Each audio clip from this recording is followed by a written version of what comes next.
लाडक्या बहिणी जे आहेत त्या नाराज आहेत, त्यांना 2100 जागी 1500 मिळतात, तेही वेळेवर मिळतात. लाडक्या बहिणी नाराज हे आपणच सांगत असतो किंवा विरोधक सांगत असतात.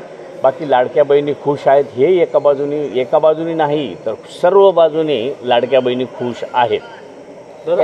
सरकार बसण्याच्या आधी 2100 रुपये देणार असं जाहीर केलं होतं, मात्र मिळताना आता 1500 मिळतात आहे. 2100 रुपये कोणी काही असं डिक्लेअर केलेलं नाही. हे द्यावेत. आधी तर विरोधकांनी हे 1500 देणारच नाहीत, यांच्याजवळ देण्याची ऐपतच नाही, अशाच पद्धतीने सुरू केलं होतं. नंतर काय तर 2100 देणार आहे. 1500 दिले नाही ते 2100 कसे, पण 1500 दिल्यावर बाकी 2100वर जास्त जोर धरला.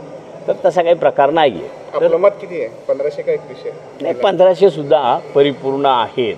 कारण ज्या पद्धतीनं आता 1500वर महिला खुश आहेत. महिला म्हणजे ज्या वयोवृद्ध काही महिला त्याच्यातून सुटून गेल्या होत्या त्यांनाही त्याचा लाभ मिळाला आहे. अगदी मुलं बाळं किंवा नातवंड काहींना असतील त्यांना 2 रुपये देण्याचा स्वतःचा अधिकार, त्या ठिकाणी स्वतःच्या हक्काचे पैसे द्यायचं त्यांना ती सुविधा निर्माण झाली असं म्हणू.